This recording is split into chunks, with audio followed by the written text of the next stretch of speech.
마가복음 12장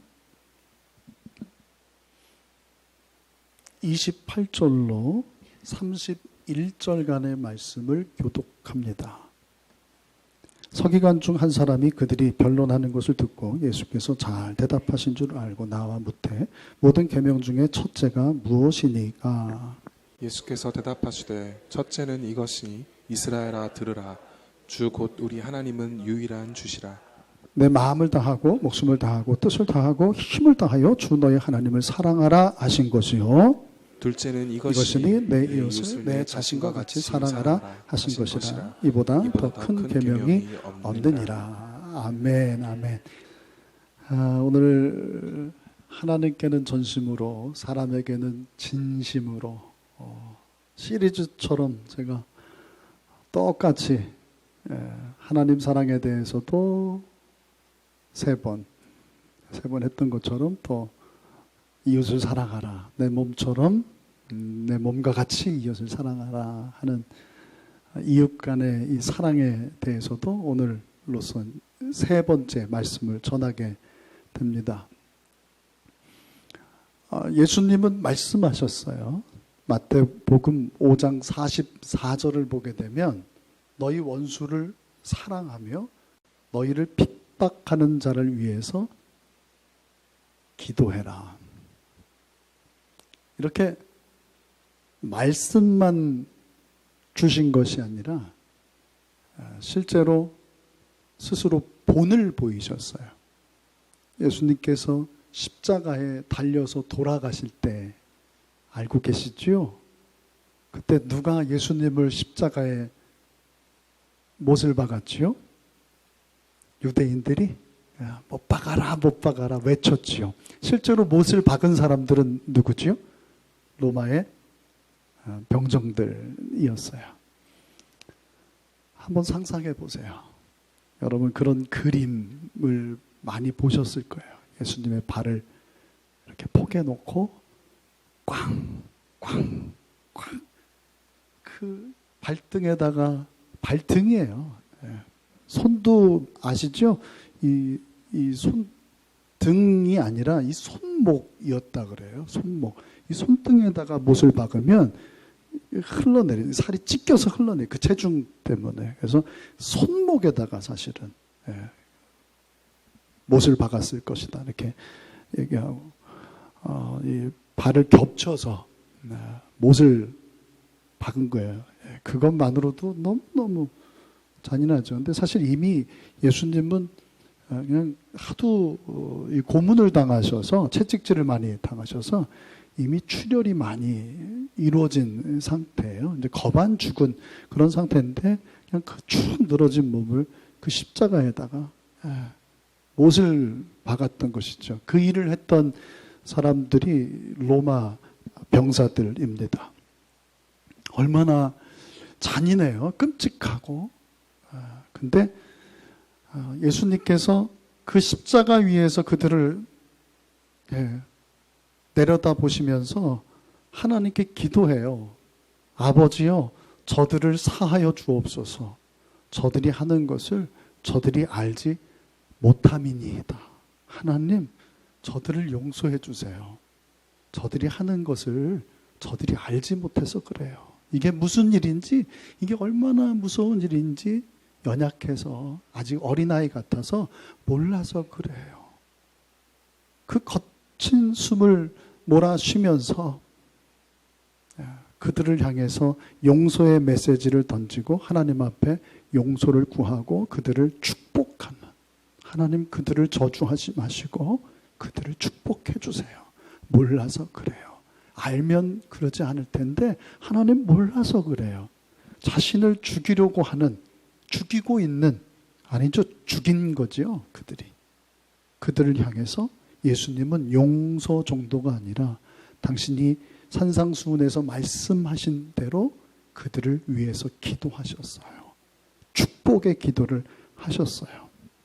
근데 누가복음 23장 34절을 보게 되면 예수님께서 그들을 용서하시고 그런 죄사함의 기도를 하시고 그들을 축복하는 가운데 그들은 뭐 하고 있었는지 아세요? 예수님의 옷을 놓고 뭐 하고 있었어요?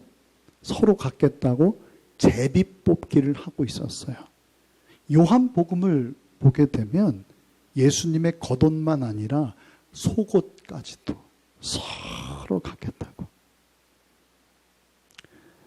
예수님의 기도, 예수님이 하시는 말씀을 누구보다도 가까이서 분명히 들었을 텐데 그 소리를 듣기만 해도 소름 끼치는 만한 일이고 정신이 번쩍 날 만한 일 아닙니까? 하나님 저들을 용서해 주세요. 저들이 하는 것을 저들이 알지 못하기 때문입니다. 그 얘기를 들으면 정신이 번쩍 나야죠. 야, 우리가 무슨 짓을 하고 있는 거지? 그런데 보란 듯이 조롱하듯이 그 밑에서 껄껄거리면서 희덕거리면서 예수님의 옷을, 예수님의 겉옷과 속옷을 제비뽑기로 나누고 있었던 것입니다. 주님께서 우리에게 사랑하라, 마음을 다하고 뜻을 다하고 힘을 다하고 정성을 다해서 너 하나님을, 내 하나님을 사랑하고 그와 똑같이 이웃을 사랑하라 하셨기 때문에 우리는 사랑해야죠.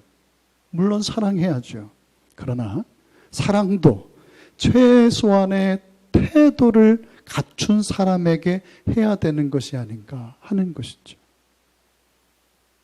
예수님께서 그런 용서를 하셨고 그런 기도를 하셨고 그들을 용서하고 축복하셨음에도 불구하고 아랑곳하지 않고 그 밑에서 그런, 그러니까 상상을 한번 해보세요. 예수님의 옷을 그냥 홀딱 벗겨놓은 거예요. 완전히 발가 벗겨놓고 그 겉옷과 그 속옷을 놓고 희덕거리면서 이건 너 가져라, 이건 너 가져라 하면서 제비뽑기를 하고 있는 그들, 어떻게 그들을, 나를 죽이려고 하는 그들을 사랑할 수 있는가?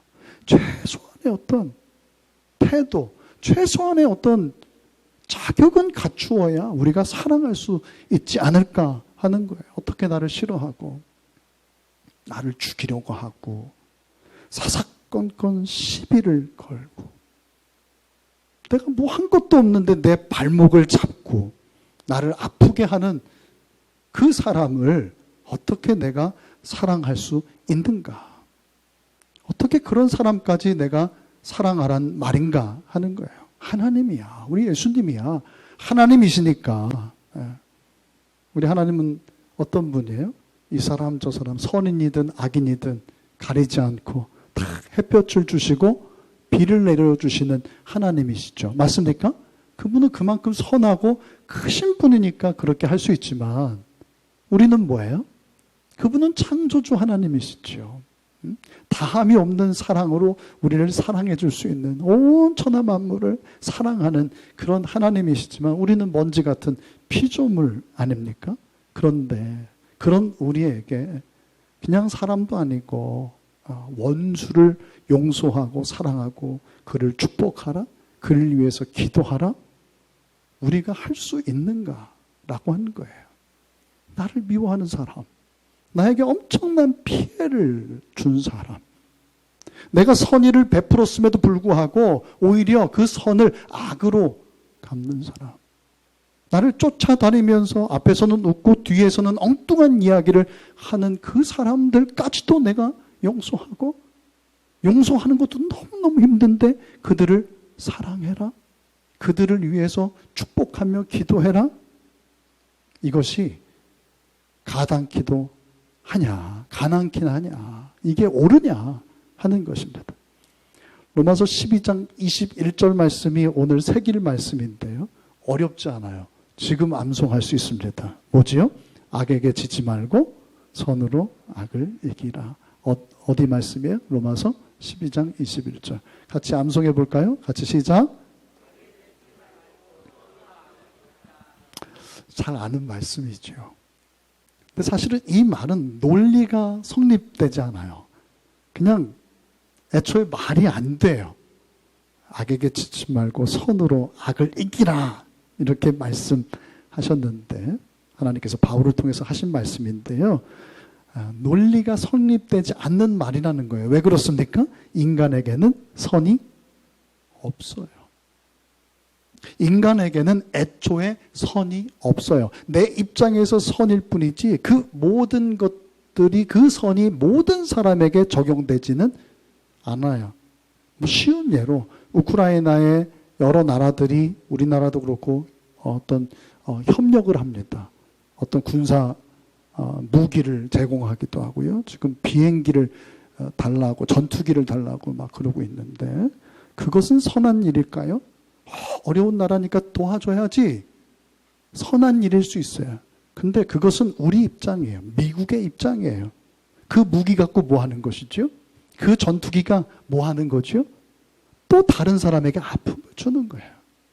우리가 이야기하는 공정이라든가 우리가 이야기하는 정의라든가 선이라고 하는 것은 우리에게 구원을 줄 수가 없어요. 제가 지난주에도 말씀드렸죠. 저는 아무 조건 없이 우리 애를 사랑해요. 내 새끼를 정말 사랑해요. 난 죽을 수도 있어요. 그것은 그 자식과 자신과의 문제죠. 사실 어떤 사람이든 그 자식은 결국 누구라 그랬어요? 개체가 아니라 그 자식은 결국은 나라 그랬어요. 그래서 악인이라도 좋은 것을 자식에게 준다는 거죠. 그래서 그것은 선일 수가 없는 거예요. 나는 내 자식의 행복에만 관심이 있죠. 그것은 내 행복이기 때문에 그래요. 내 자식의 자랑에만 관심이 있어요. 왜? 그것이 나의 자랑이기 때문에 그래요. 다른 자녀들에게 대해서는 관심이 없는 거예요. 그래서 그것조차도 우리는 하나님 앞에서 선이다. 우리 사회 안에서는 그게 선일 수 있습니다만 하나님 앞에 의롭다 여김을 받을 수 있는 그런 선, 구원을 가져다 줄 수 있는 선은 아니다 하는 거예요. 선이 없기 때문에 로마서 3장 말씀을 나중에 여러분들이 찾아보십시오. 그래서 우리는 다른 사람을 용서하거나 우리 하나님처럼 축복하고 기도하고 사랑할 수 없다. 물론 진정으로 하는 척은 할 수 있어요. 어느 사람의 입장에서 그것은 선이에요.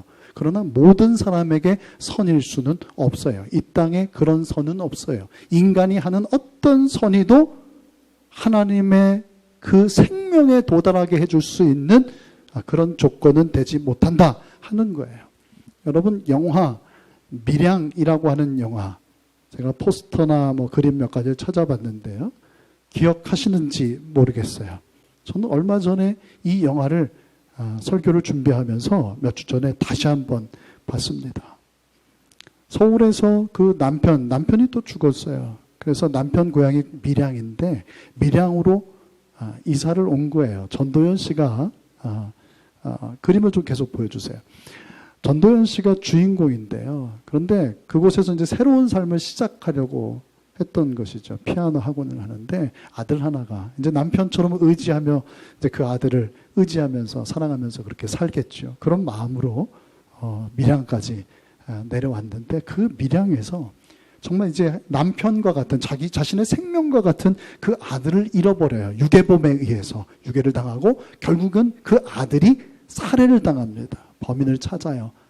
안타깝게도 잘 알던 이웃이었는데 그래서 그 살인범은 유괴범은 이제 감옥에 가게 되고 그게 무슨 의미가 있겠어요? 그 아들을 잃었는데 완전히 절망하고 낙심하고 아주 정말 비참한 그런 삶을 살아가던 중 하나님께서 그를 부르세요. 이웃에 있던 그 약국의 약사분이 전도를 해서 주님을 만나게 돼요. 그래서 너무나 큰 은혜를 경험하게 돼요. 우리말로 성령 충만해지는 거예요. 정말 슬픔 가운데 죽고 싶은 그런 마음이었던 그 여인에게 주님이 찾아가 주셔서 만나 주셔서 정말 은혜가 충만한 내가 구원받았다. 나도 죄인이다. 라고 하는 것을 깨닫고 이 모든 것이 하나님의 뜻이다. 하나님께서 하시는 일이 있다. 라고 하는 것을 깨닫고 정말 은혜 충만한 그런 믿음 생활을 이제 하기 시작했는데 하나님께서 주신 마음이었을까요? 예, 믿음의 동료들에게 이야기하는 거예요. 아무개 집사님, 권사님, 우리 아들을 죽인 그 살인범, 유괴범이 어느 감옥에 있는데 그 감옥에 가서 그 사람을 용서해 주고 싶다는 마음이 있다는 거예요. 그래서 그렇게까지 할 필요가 있느냐 주변에서 만류했음에도 불구하고 너무나 은혜가 충만하니까 이 전도연 씨가 그 유괴범이 수감 중인 그 감옥을 찾아갑니다. 가슴이 콩당콩당 뛰고 마음에 어떤 두려움도 있으면서 막 기쁨이 있는 거죠. 내가 그 사람을 정말 죽이고 싶도록 그런 미워하는 그런 증오를 갖고 있었는데 용서할 수 있는 그런 마음을 주셨다는 게 너무 기쁘고, 그를 용서할 생각을 하니까 더 감사하고 기쁜 거예요. 또 새로운 삶이 열릴 거라고 하는 그런 기대감 속에서 그를 만나러 딱 그 접견하는 데가 있잖아요. 여러분 영화나 드라마에서 보잖아요. 딱 들어갔는데 자신이 생각하고 예상했던 그 사람의 모습, 피폐하고 삐쩍 말라가지고 정말 우울하고 정말 죄인의 그런 모습, 이어야 될 그 사람이 딱 들어오는데 그 모습이 너무 밝은 거예요. 너무너무 밝은 거예요. 애들 말로 때깔이 너무 좋은 거예요. 그러면서 내가 당신을 용서하겠다고, 응? 내 아들을 죽인 당신이지만 내가 하나님 만나고 당신을 용서해야겠다는 그런 마음을 갖고 오늘 이렇게 왔다고, 당신을 내가 용서한다고. 그런데 그분이요, 환한 미소를 지으면서 너무나 평온한 얼굴로, 어머님, 저도 이곳에 들어와서 예수님을 만나고 영접했습니다. 이미 예수님께 다 용서를 받았습니다. 저는 자유함을 얻었습니다. 그 얘기를 듣고 여러분 생각해 보세요. 너무 기쁜 일이잖아요. 너무 감격스러운 일 아니에요?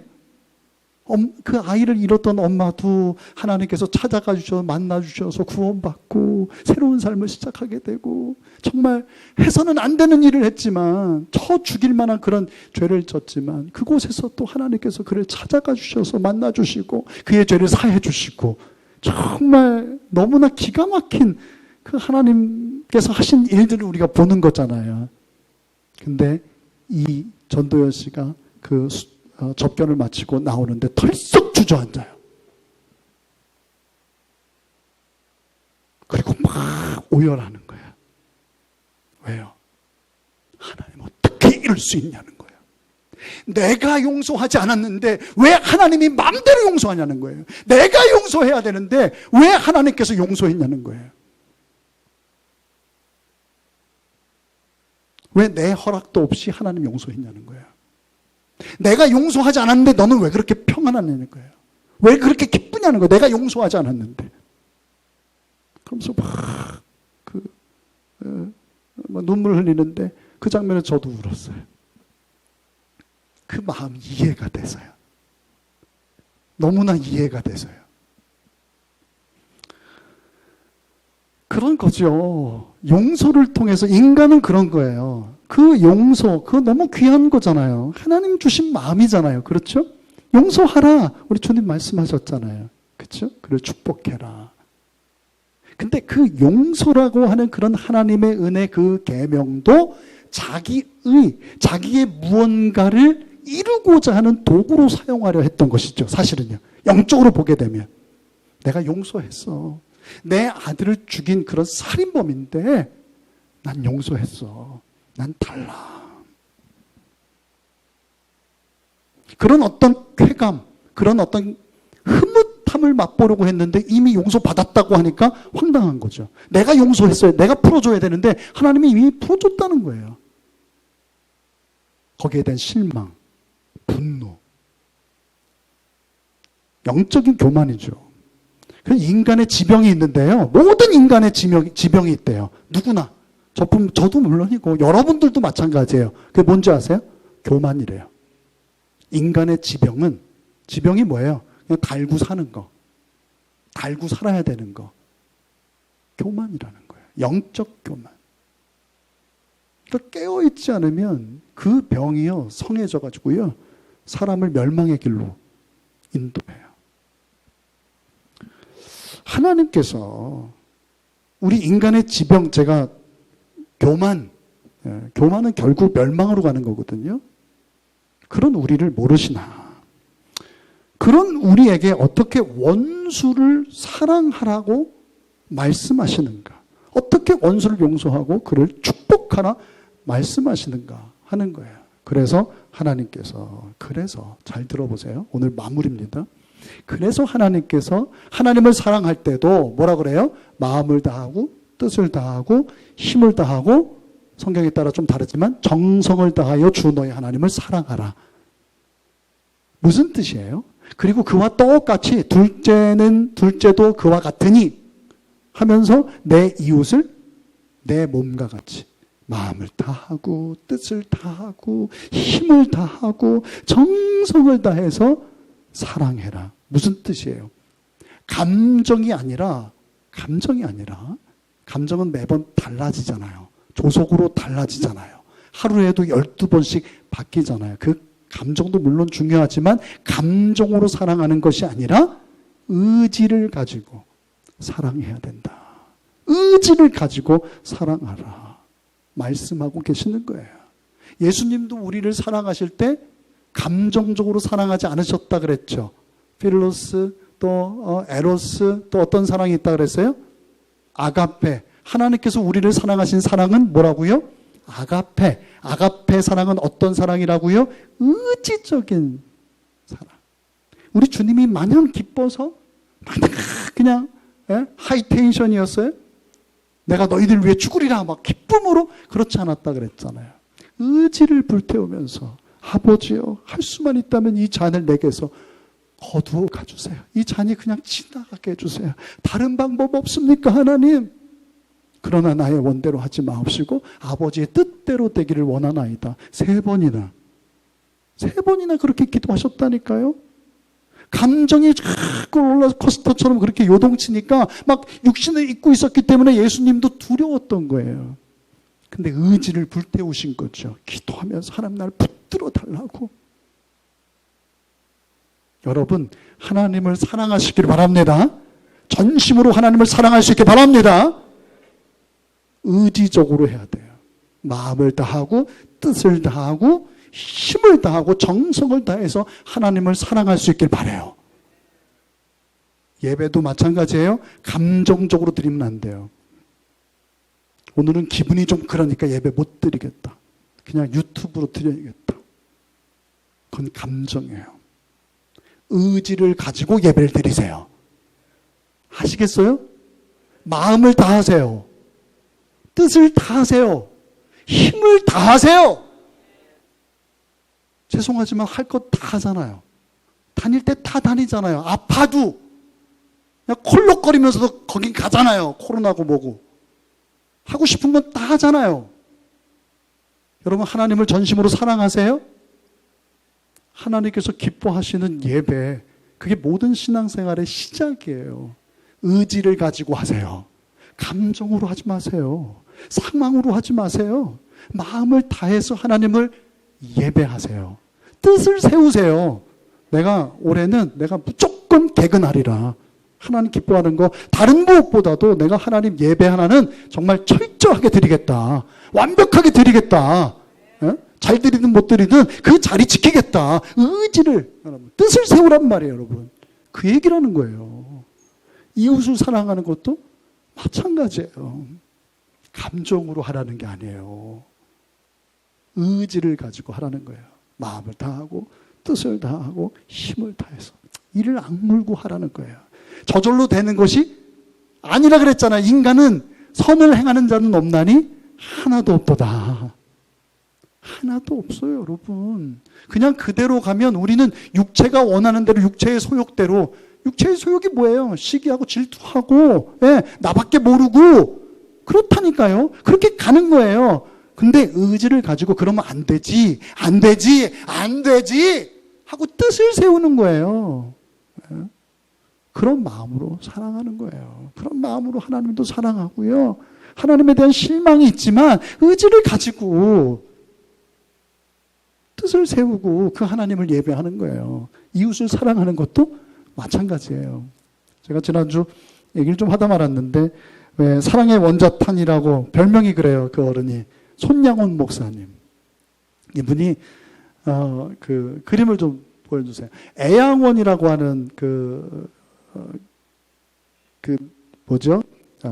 무슨 병이라 한센 씨병, 이렇게 나병, 옛날에 문둥병 그랬는데 그분들을 섬겼잖아요. 그렇죠? 옥살이도 하시고 신사참배 안 하셔서.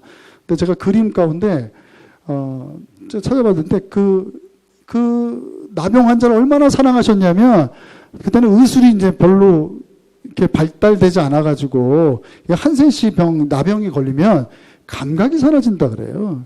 그래서 손이 예서 나병이 왔어요. 그러면 뜨거운 물에 넣어도 감각이 없는 거예요. 그러니까 엄청난 그런 화상을 입게 되고 결국 손을 잘라내고 막 그런 일들이.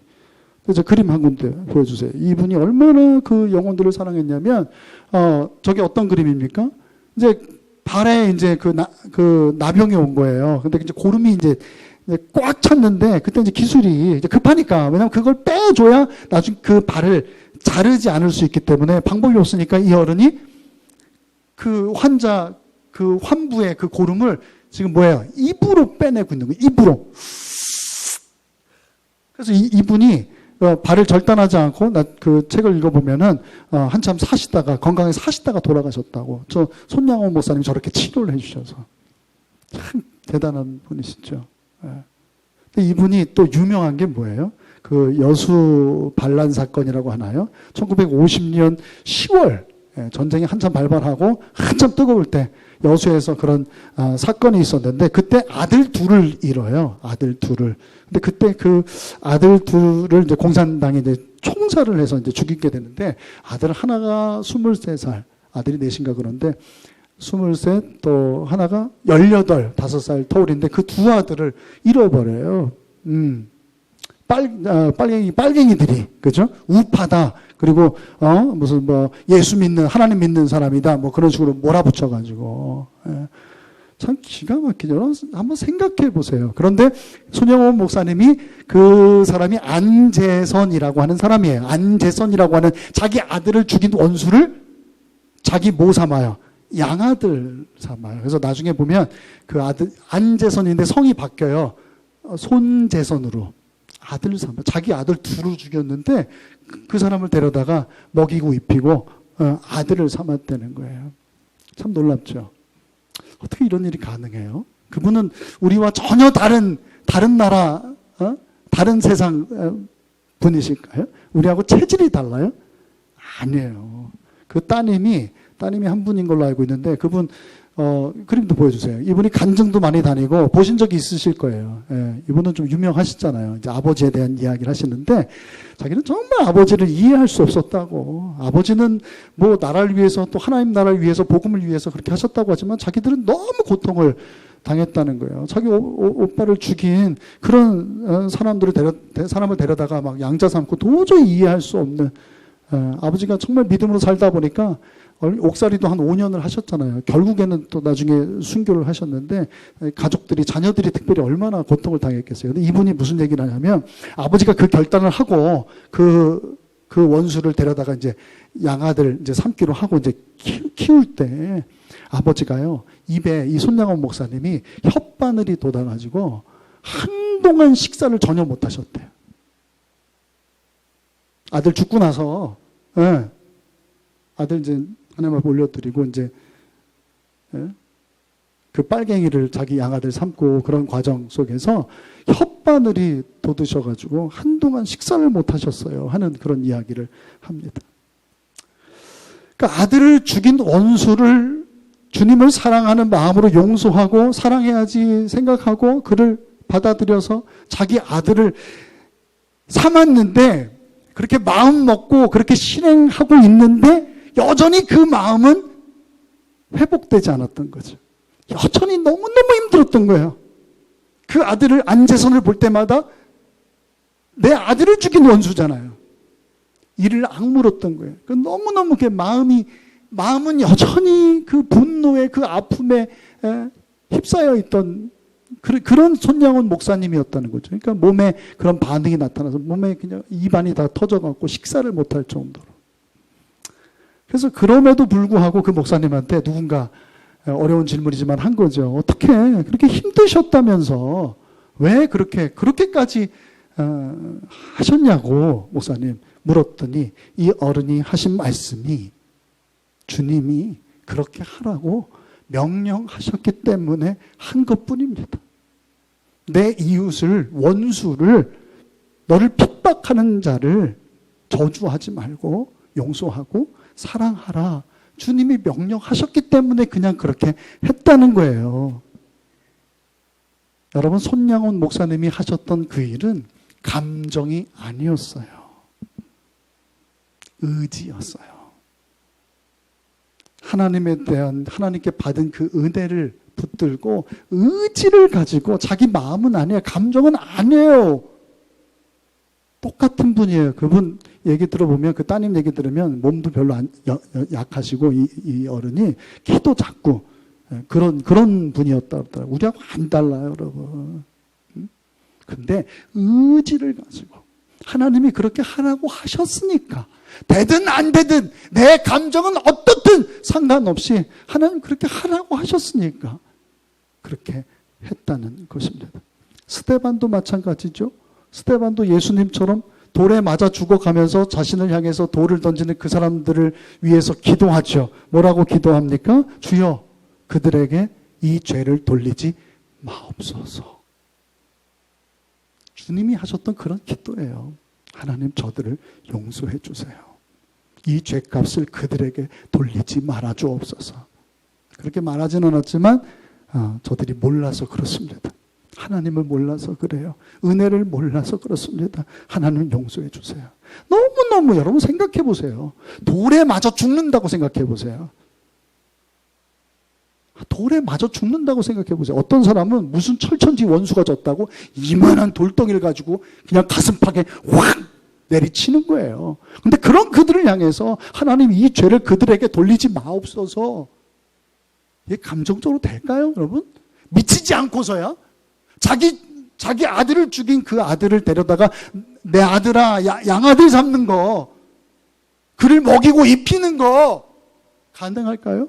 자기를 죽이겠다고 눈에 불을 켜고 자기한테 무슨 손해를 줬다고 그 돌을 그냥 내리꽂는 그들을 향해서 하나님, 저들의 죄를 하나님 용서해 주세요. 그들에게 죄값을 묻지 말아 주세요. 여러분, 의지를 가지고요, 예수님 생각하면서 십자가 위에 달렸던 나를 살리기 위해서, 이런 죄인이 나를 살리기 위해서 그 험한 십자가를 지셨던 그 주님을 생각하면서 이를 악물고 외쳤던 거예요. 하나님, 저들을 용서해 주세요. 마음으로 용서가 되지 않지만 의지적으로 그렇게 기도한 거예요. 주님이 그렇게 말씀하셨고, 주님이 그런 마지막으로 본을 보이셨잖아요. 당신 스스로가 우리와 똑같은 육신을 입고 있음에도 불구하고 그런 용서와 그런 사랑의 모습을 보여주셨잖아요. 그 모습을 마음으로 떠올리면서 자신도 그렇게 한 거예요. 주님이 그렇게 하라고 했으니까 한 거예요. 감정으로 한 게 아니죠. 다시 말씀드려요. 무엇으로 했어요? 의지로 했어요. 의지. 여러분, 믿음은 뭐 대단한 것 같아요? 뭐가 보여요? 목사님은 뭐 좀 들리고 보이시죠? 아니요. 아무것도 안 들리고 아무것도 안 보여요. 실망하셨어요? 저는 그래요. 제가 어제 농담처럼 얘기했지만 어떤 분이 아프다 그랬죠? 목사님 기도해 주세요 그랬나요? 그래서 제가 저 말고 저분한테 기도를 받으세요. 저한테 기도를 받으면 더 아파요. 여러분, 그게 중요한 게 아니에요, 여러분. 그런 게 중요하지 않아요. 저도 그런 척 할 수 있어요. 목회하면서요, 제가 기도했을 때 많은 역사들이 있었어요. 근데 내가 받은 은혜를 생각하면, 제가 경험한 하나님의 은혜를 생각하면 그건 아무것도 아니에요. 있어도 그만이고 없어도 그만인 거. 물론 있으면 더 좋지만. 근데 자랑할 게 없어요.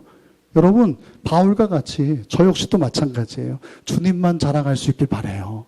주님만 자랑하세요. 목사인 제가 자랑할 게 없겠어요, 여러분. 근데 자칫 잘못하다가요, 하나님 영광 가릴까 봐요. 제가 멸망의 길로 갈까 봐요. 그거 아무것도 아니거든요.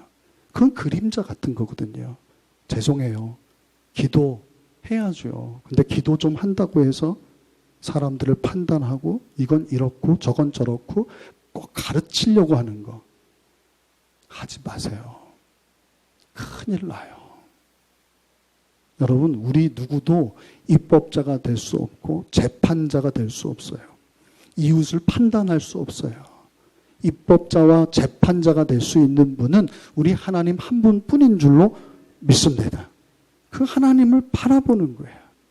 그 하나님의 말씀, 하나님께서 보이셨던 그 모습, 그 십자가에 달려서 예수님이 보여주셨던 그 예수님의 그 사랑과 그런 모습을 기억하면서 이를 악물고 스데반이 고백한 거예요. 그렇게 기도했던 것입니다. 여러분, 그런 과정을 통해서 그들은 뭘 깨달았을까요? 역시 나는 달라? 대단해? 나도 할 수 있네? 손양원 목사님이나 스데반 집사가 나도 할 수 있어. 나도 예수님처럼 할 수 있어. 그랬을까요? 아니죠. 사랑도 용서도 하나님만 하실 수 있는 거로구나. 나의 나된 것은 다 하나님의 은혜로구나. 나 같은 죄인을 살리기 위해서 하나밖에 없는 아들을 그 십자가 위에 내어주실 때 우리 하나님이 그 아들을 자신의 생명을 내어줄 때 얼마나 그 마음이 아프셨을까.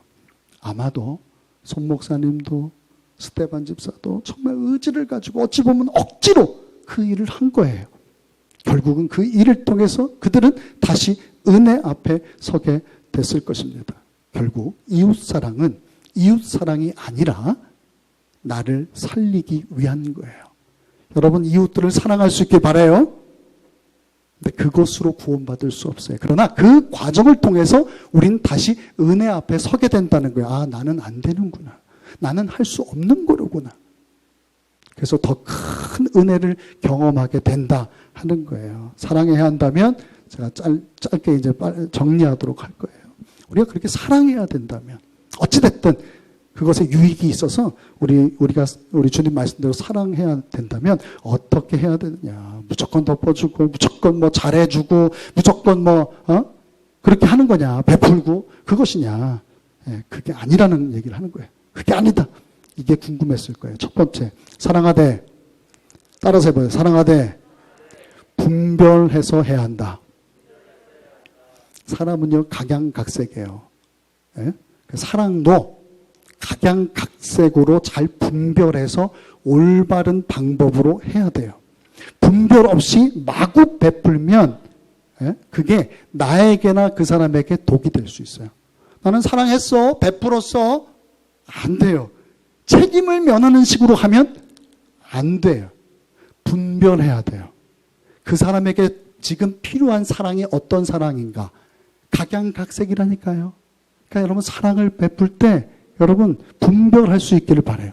분별하고 사랑해야 돼요. 저희 교회에 요즘에는 제 잘못인지 뭔지 모르겠지만 그렇게 크게 후회하진 않아요. 한 2분 정도가 적선을 바라고 이렇게 오는 분들이 있어요. 1,000원씩이에요. 젊은 분도 계시고 조금 연세랄 것까지는 없고 어쨌든 그게 많지 않아요. 그런 분들이 오시는데 한 분이요. 어찌 보면 저보다 더 멀쩡해. 저보다 키도 더 크고 정장도 하고 와요. 구두 신고, 시커먼 구두 신고.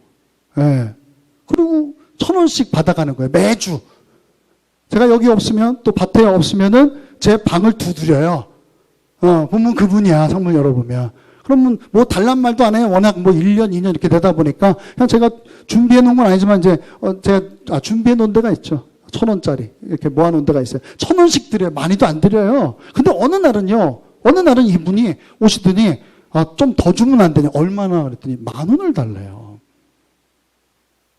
그분 그때 이제 한 2, 3주 만에 오기는 했어요. 그걸 이제 한꺼번에 달라 그러는 건지 제가 어떻게 했을까요? 10,000원을 달라 그러는데 어떻게 했을 것 같아? 하유라 어떻게 했을 것 같아 목사님이? 줬을까요? 안 줬을까요? 줬을까요? 안 줬? 10,000원을 달라 그러는 거야. 1,000원씩 받아가는 분이 줬을까요? 안 줬을까요? 저를 이렇게 냉정한 사람으로 보는군요. 안 줬어요. 제가 그랬어요. 아저씨도 이게 오해하지 마세요. 저 좀 분별한답시고 한 거예요. 저는 수없이 그런 분들 경험했거든요. 1,000원씩은 얼마든지. 그분도 그 일이니까. 제가 그렇게 얘기했어요. 아저씨도 이게 일인데 여기서 다 뽕을 뽑으려고 하면 되냐. 부지런히 다니시고 저한테 1,000원 받고 또 저기 교회 가서 또 받고 이렇게 하셔라. 하고 제가 안 된다고 한 2번 그랬어요. 그랬더니 그냥 인사도 없이 다른 때도 인사 없이 그냥 받아가요. 맡겨놓은 거 찾아가는 것처럼. 그냥 팍 하고 가시더라고. 그 후로 그분이 왔을까 안 왔을까요? 그건 좀 속상하긴 한데 제가 잘못했다고 생각하진 않아요. 왜? 그분에게 예를 들어서 그분이 이곳저곳 다니는 곳마다 한 10군데 가갖고 10,000원씩 달라 그랬는데 다 10,000원씩 주면 얼마예요? 그럼 그거 갖고 뭐 할까요? 참이슬 사서 드세요. 참이슬. 참이슬이 뭔지 모르는구나. 물어보세요, 저분한테.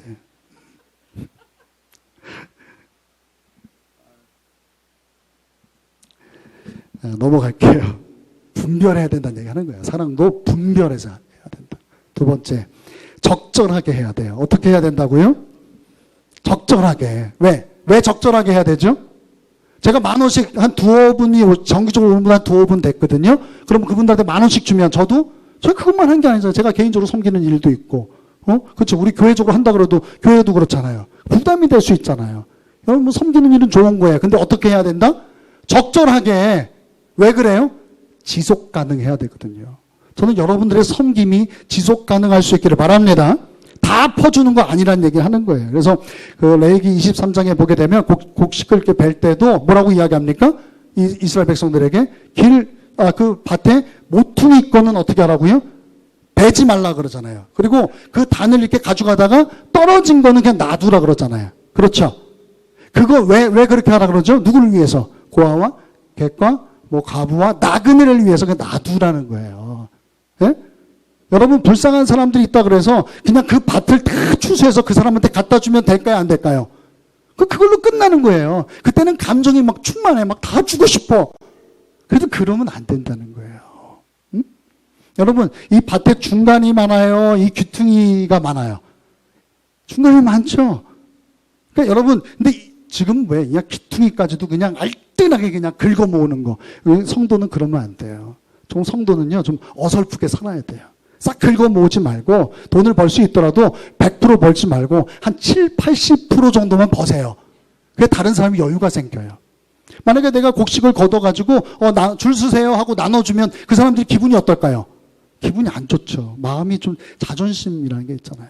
그냥 놔두라는 거예요. 그냥 바빠서 그냥 못한 것처럼 그냥 일을 깔끔하게 못해서 그냥 이렇게 이삭이 떨어지고 그런 것처럼. 그러면 그런 분들이 와서 필요한 분들이 와서 그거를 그냥 미안한 마음 없이 그게 하나님의 법이에요, 여러분. 사랑을 베풀 때 어떻게 해야 된다고요? 그냥 들이부어줘요? 적절하게. 지속 가능해야 된다. 자, 세 번째입니다. 세 번째는 뭐예요? 세 번째. 자, 사랑한다면, 따라서 해볼게요. 사랑한다면, 견책할 수 있어야 한다. 말씀을 볼게요. 레위기입니다. 19장.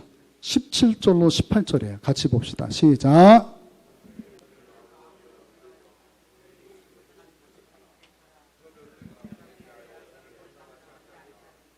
원수를 갚지 말며 내 이웃을 사랑하기를 내 자신과 같이 사랑하라. 나는 여호와이니라. 아멘. 반드시 뭐 하라고 돼 있어요? 견책해라. 약하라는 말인데 책망한다는 뜻이에요. 징계한다, 판단한다, 지적한다. 이거 해야 된다는 거예요. 요즘 신자들이 견책하지 않아요. 권면하지 않아요. 권사님들의 역할이 뭐지요? 권면하는 거예요. 위로하고 권면한다. 권사님의 그 뜻이. 근데 요즘 권사님들이 어때요? 위로는 하는 것 같아. 근데 권면 안 해요. 견책하지 않아요. 목사들도, 교회도 마찬가지예요. 교회도 견책해야 되거든요. 목사가 책망할 줄 알아야 돼요. 사랑하면 견책할 수 있어야 된다고요. 지적하고 판단하고. 그거 아니에요, 집사님. 이렇게 이야기할 수 있어야 되는데 교회에서 치리가 사라졌다 하는 거예요. 무조건 잘한다. 괜찮아. 집사님 괜찮아요. 주일, 그래 지금 2달째네. 괜찮아요. 교회에서 막 잘못된 행동을 해요. 뒤에서 엉뚱한 소리를 하는 거. 자꾸 부정적인 소리를 해요. 괜찮아요. 사람이 다 그렇지 뭐. 하나님의 교회를 막 흔들어요.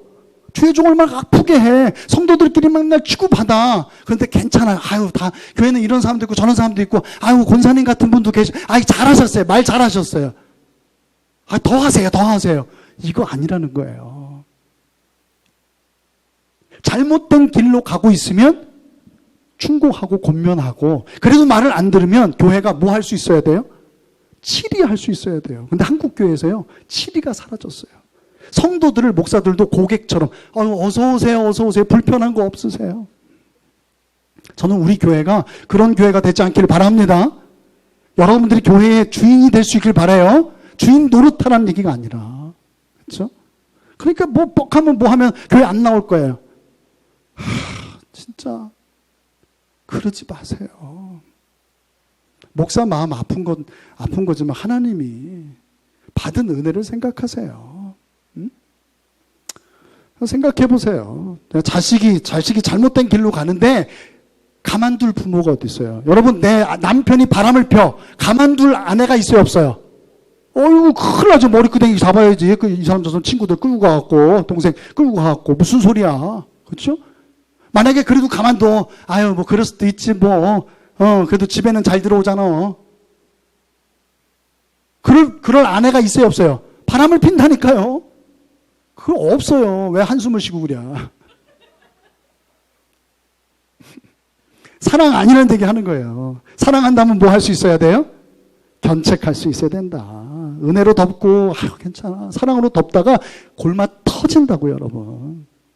믿음의 동료들을 견책하세요. 그런데 중요한 게 뭐냐면, 그냥 뭐 견책한답시고 무조건 쏘아붙이고, 그러면 안 돼! 그러게 아니야! 그러면 안 된다는 거예요. 기도해야 돼요. 여러분, 견책하려면요. 그냥 사랑도 마찬가지고, 사랑하려면 뭐 해야 돼요?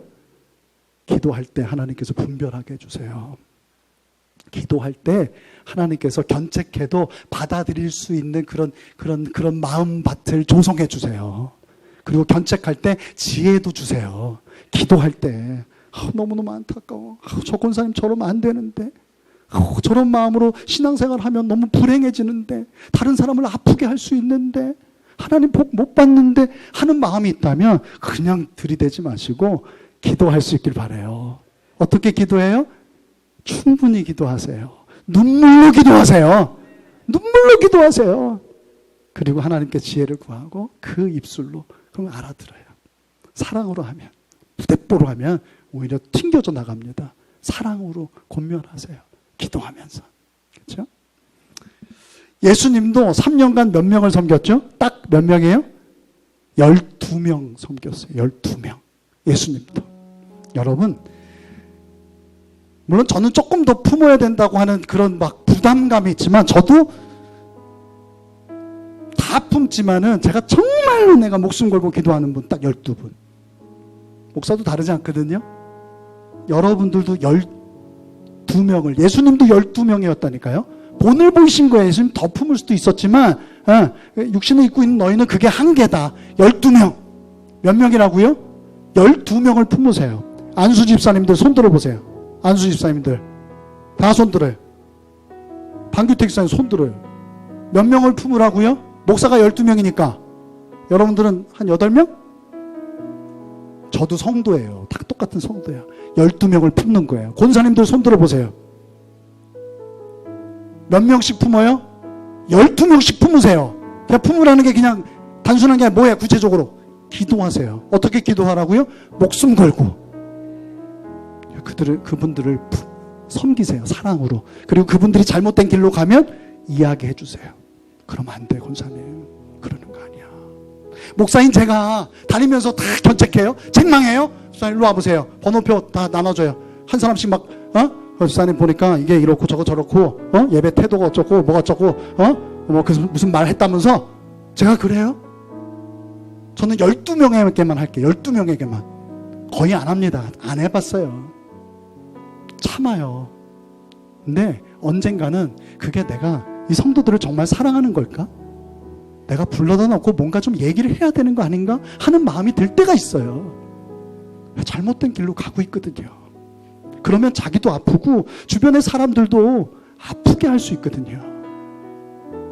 근데 더 기도하려고요. 그리고 충분히 기도했다고 생각할 때는 저도 견책하려고 그래요. 견책할 때 그것을 주님의 사랑으로 받아들일 수 있길 바랍니다. 우리 교회가 그렇게 됐으면 네가 얼마나 잘났어 그러지 말고, 그래요 권사님 제가 한번 노력해볼게요. 고쳐볼게요. 그런 믿음의 공동체를 이룰 수 있기를 주님의 이름으로 축복합니다. 하나님 우리를 거룩해지길 원하세요. I am holy, you shall be holy. 내가 거룩하니 너희도 거룩할지어다. 근데 우리가 그냥 거룩해질 수 있어요? 거룩이 뭐예요? 계명이 뭐예요? 계명 지키는 게 거룩한 거잖아요. 근데 그 계명 우리가 지킬 수 없어요. 하나님께서 지키게 해 주셔야 될 줄로 믿습니다.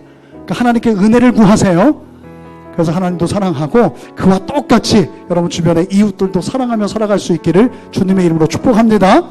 그 사랑의 완성은 십자가 위에서 이루어지게 되는 것이고 그 사랑의 시작은 하나님 사랑에서 시작돼요. 여러분 온 마음과 정성을 다해서 하나님을 사랑할 수 있길 바랍니다.